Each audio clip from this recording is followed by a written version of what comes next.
do Pai. Getsemane é um lugar de entrega. O Getsemane é a primeira fase da crucificação. A Bíblia diz que Jesus suou gotas de sangue, tamanha sua angústia naquele lugar. A pressão psicológica. E nós lemos aqui, sabendo Jesus aquilo que havia de acontecer com ele, meu Deus. Jesus, sabendo aquilo que ia acontecer com ele, foi até o fim. A gente desiste por tão pouco, gente. Desistimos porque não temos coisa que nós desejamos, coisas supérfluas. Mas Jesus, sabendo aquilo que havia de acontecer com ele, foi até o fim. Ele nos amou até o fim. Ele nos amou até morrer, a ponto de morrer por nós. Getsemane significa lugar de prensa, lugar de prensa, da prensa do azeite. Um lugar onde se é espremido, e quando Deus ele faz nós passarmos pelo Getsemane, Ele quer espremer aquilo que, para tirar de dentro de nós aquilo que nós temos de melhor. E nós vamos passar pelo Getsemane, pelo lugar de prensa, para que Deus possa retirar de nós o azeite. Getsemane é um lugar de moenda. Getsemane é a prova final. Depois que você passa por lá, não dá para sair mais. Getsemane é o lugar que você vai com as suas próprias pernas. Ninguém obrigou Jesus a ir para o Getsemane. Jesus foi com as suas próprias pernas, e eu repito, sabendo aquilo que havia de acontecer. Getsemane é um lugar que você muitas vezes sai e chega lá junto, acompanhado, e sai desacompanhado. Jesus chegou lá com seus discípulos, mas ele saiu de lá sozinho. Getsemane é um lugar onde é você e Deus. Interessante é que Jesus ele pede para os discípulos para orar junto com ele, e ele vai, ora, ele volta e os discípulos estão dormindo. Aí ele acorda os discípulos e fala, não podem vigiar comigo nem ao menos uma hora. E a Bíblia diz que ele volta a hora de novo, ele volta para saber como os discípulos dele estavam, e aí eles estavam dormindo novamente. E eu entendo aqui que os discípulos adormeceram naquele momento, porque Jesus tinha que passar por aquele momento sozinho, porque era Ele e o Pai. Vai ter momentos nas nossas vidas que nós vamos estar diante de Deus, diante do Pai, em que nós vamos ter que enfrentar a situação, você e Deus. Getsemane é um lugar de busca, Jesus orou, nós falamos aqui. Getsemane é um lugar de sofrimento, Jesus sofreu, ele se angustiou, a ponto de escorrer do seu suor gotas de sangue. Getsemane também é lugar de traição. Jesus foi traído no Getsemane. E se você acha que não vai haver traição na sua vida, você está enganado. E traição, quando nós falamos de traição, nós não falamos de pessoa que você não gosta, fazendo mal para você. Traição é uma pessoa que você gosta, que você considera, e de repente aquela pessoa te trai. E esse é um tipo de pessoas que nós encontramos no nosso caminho para a cruz. Nós encontramos com Judas. Getsemane também é lugar de entrega. É lá, agora ou nunca, ou eu saio, ou eu continuo. Jesus se entregou, ele falou, ninguém tira a minha vida, eu a dou.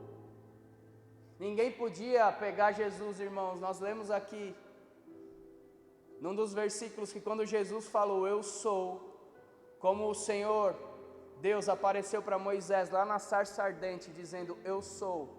Interessante que no capítulo 17, Jesus fala que ele era um com o Pai, e desejava que nós fôssemos um com Ele, com o Pai, como Ele é. E aí de repente Ele fala, eu sou, como o Pai falou lá na sarça ardente.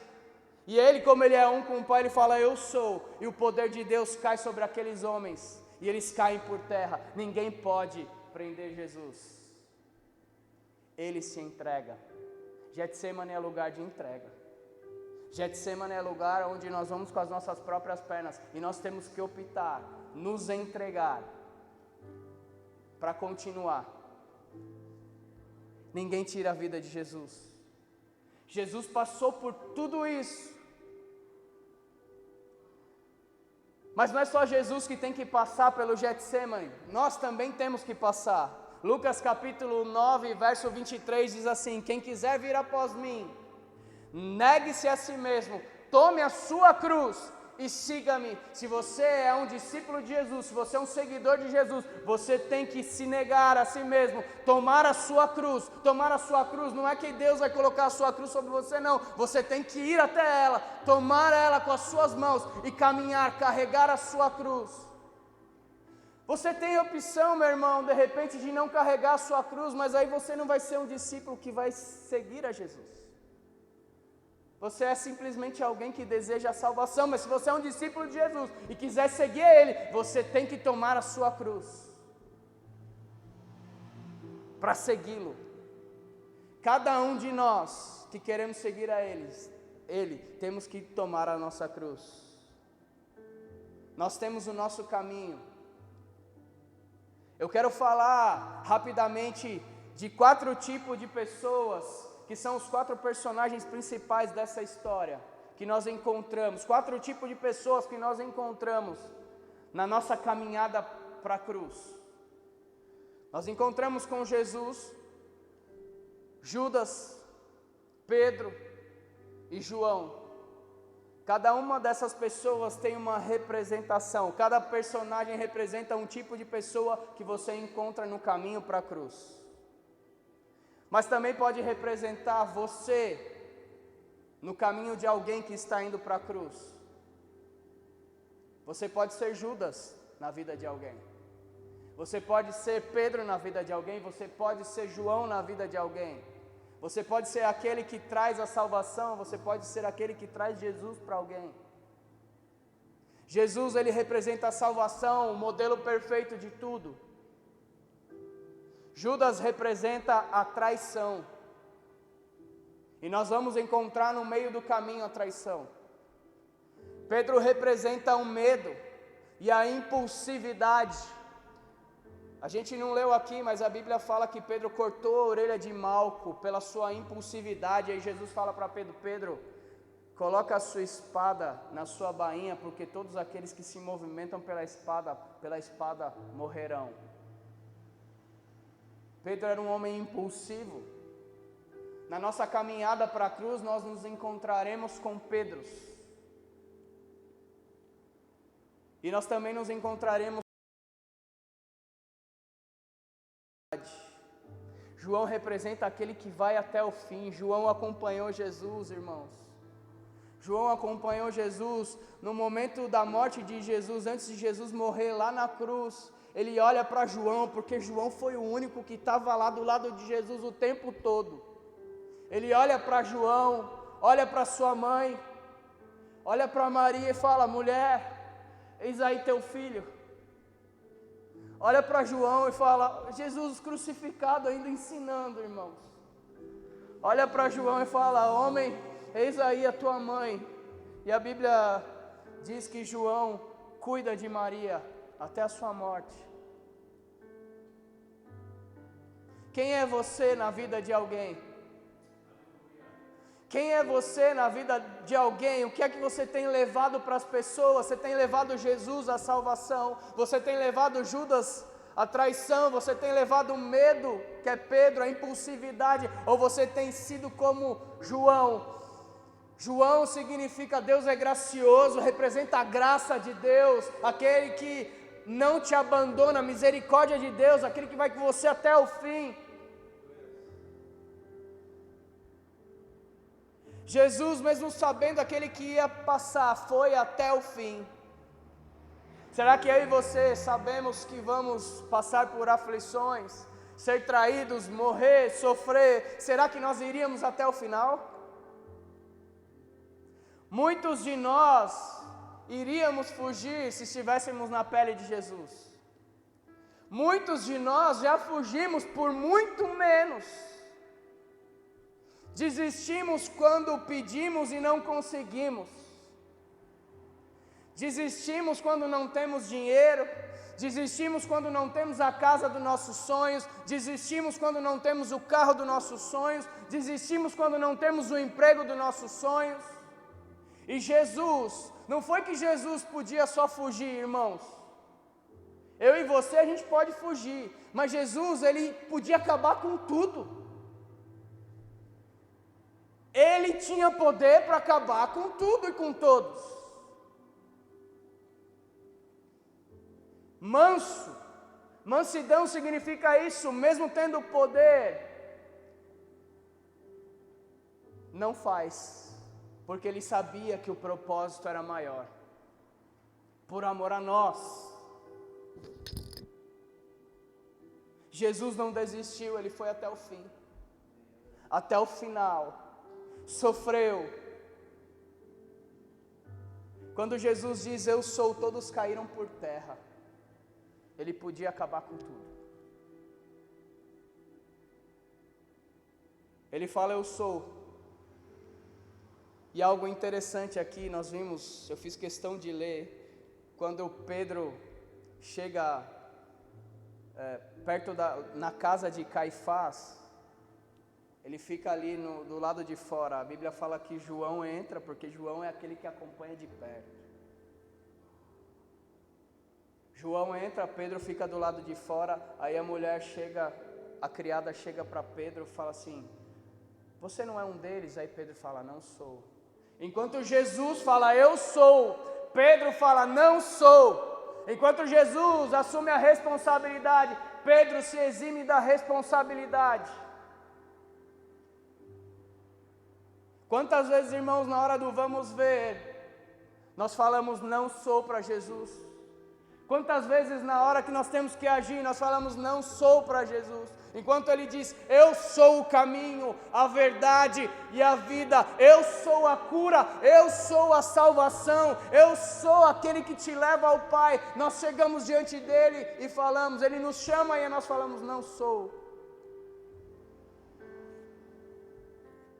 Jesus não desistiu, Ele foi até o fim.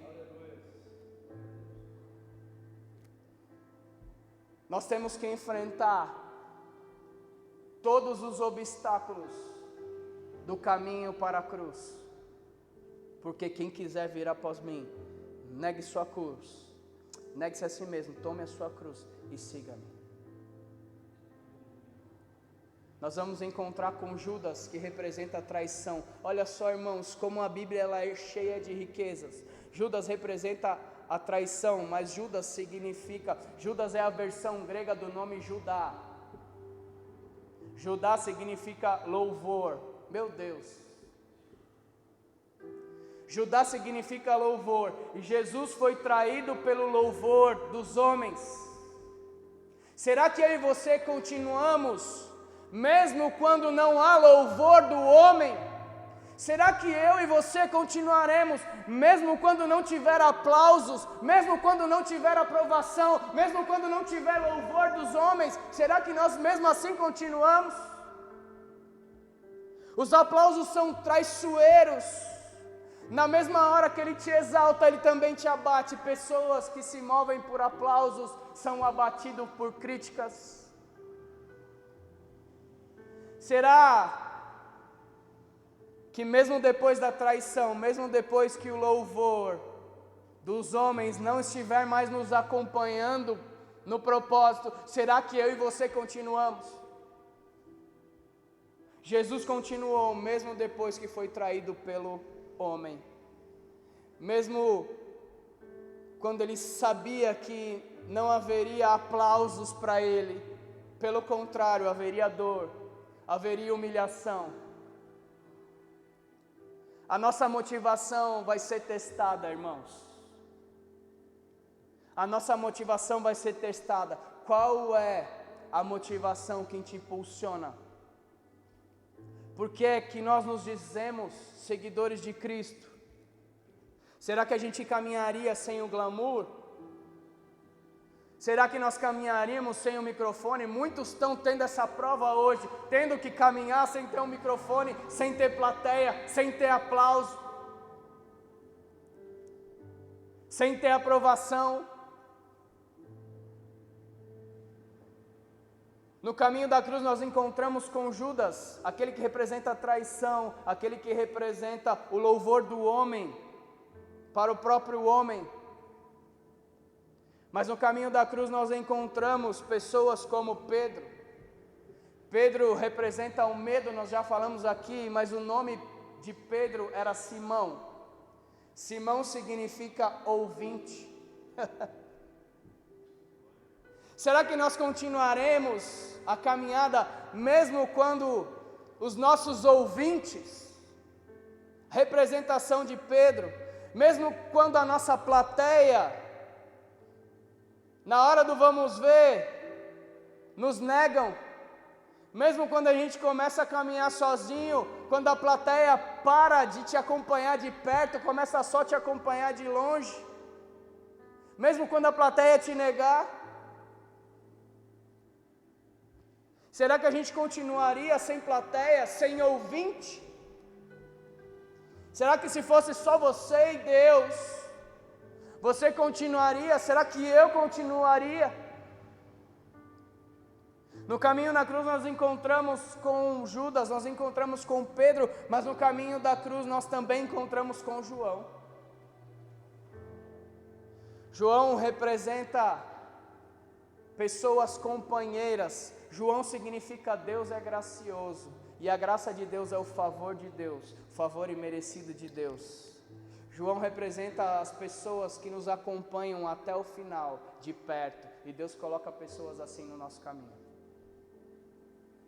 João representa aquele que vai até o fim. João representa aqueles que não te abandonam. Será que você já encontrou algum desses tipos de pessoa no meio da sua caminhada? Será que você é qual desses tipos de pessoa no meio da caminhada de alguém? Será que você tem sido Judas? Será que você tem sido Pedro? Será que você tem sido João? Quem é você? Quem somos nós? Será que eu e você vamos continuar mesmo sabendo que muitas vezes a nossa caminhada, apesar dela ter glória, ela também vai ter aflição? Jesus ele fala, no mundo tereis aflição, mas tem de bom ânimo porque eu venci o mundo.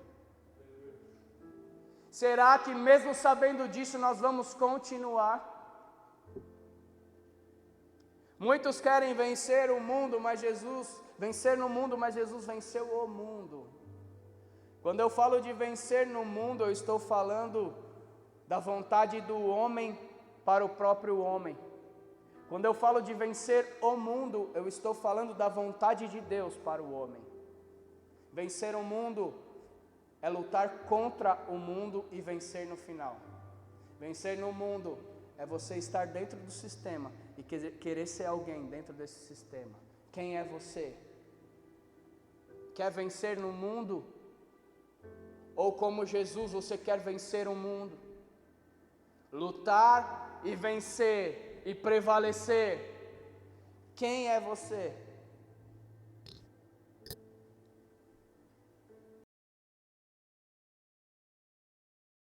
Uma aflição momentânea.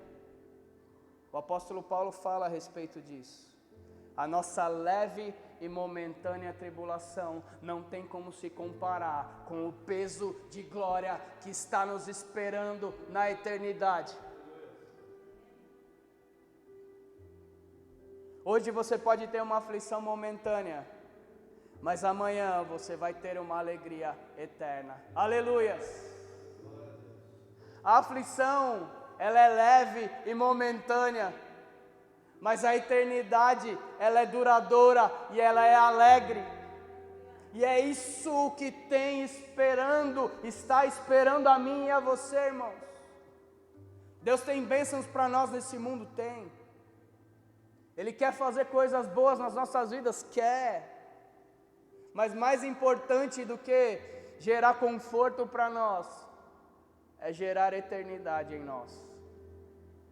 Mais importante do que você se sentir bem simplesmente, Ele deseja que nós estejamos perto dEle.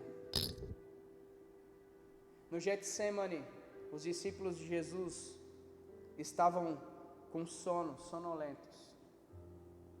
E eu me pergunto, será que nós, discípulos de Jesus, nesse momento, que pode ser o Getsemane para muitos, será que eu e você não estamos dormindo? Diante de tudo o que está acontecendo, diante de tudo o que acontece ao nosso redor, será que nós não estamos dormindo? Será que nós não estamos conseguindo vigiar e orar, porque nós não sabemos a hora que há de vir o tentador? Quem é você? Eu estou aqui para te despertar essa noite. Eu estou aqui para fazer você entender que na nossa caminhada nós vamos passar por dificuldade, mas nós podemos encontrar com Judas, podemos encontrar com Pedro, podemos encontrar com João, mas na cruz nós encontramos com Jesus. Na cruz nós encontramos com a salvação, nós encontramos com o modelo perfeito, nós temos a guarda do nosso Senhor Jesus, é Ele quem nos guarda, é o Pai quem nos guarda, é o Espírito Santo quem cuida de nós. Não deixe que as circunstâncias te afastam do plano eterno de Deus para a sua vida, mesmo que você esteja em aflição, tem de bom ânimo, porque Jesus venceu o mundo, e se Ele venceu, nós também venceremos. A aflição é momentânea, mas a alegria é eterna. A aflição é momentânea, mas a alegria vai ser eterna. É de eternidade. É de eternidade que nós estamos falando. Desperta você aí na sua casa, pais, sacerdotes, despertem, mães, despertem, filhos, despertem para obedecer os seus pais, despertem para ouvir a voz de Deus, despertem. Não é à toa que nós estamos passando por essas situações, irmãos. O Senhor Jesus está cada dia que passa mais perto da sua volta. E nós temos que estar preparados. Apocalipse diz que a noiva e o Espírito dizem: vem. Qual é a sua oração? Qual é o seu desejo? É o mesmo do Espírito? Você fala para Jesus: vem, Senhor. Ora, vem, Senhor Jesus. Maranata, vem. Eu desejo estar contigo, eu desejo que você venha. Essa tem que ser a nossa oração. Que o Senhor te abençoe nessa noite, irmãos. Que você entenda quem você é. Que você entenda que apesar das dificuldades, Jesus está conosco. Mas Jesus estar conosco não nos exime das dificuldades da vida. Tem de bom ânimo, porque Ele venceu o mundo. Amém? Que você possa frutificar nessa palavra, que você possa compreender a vontade de Deus para a sua vida, que é boa, perfeita e agradável. Ele tem cura para você, tem.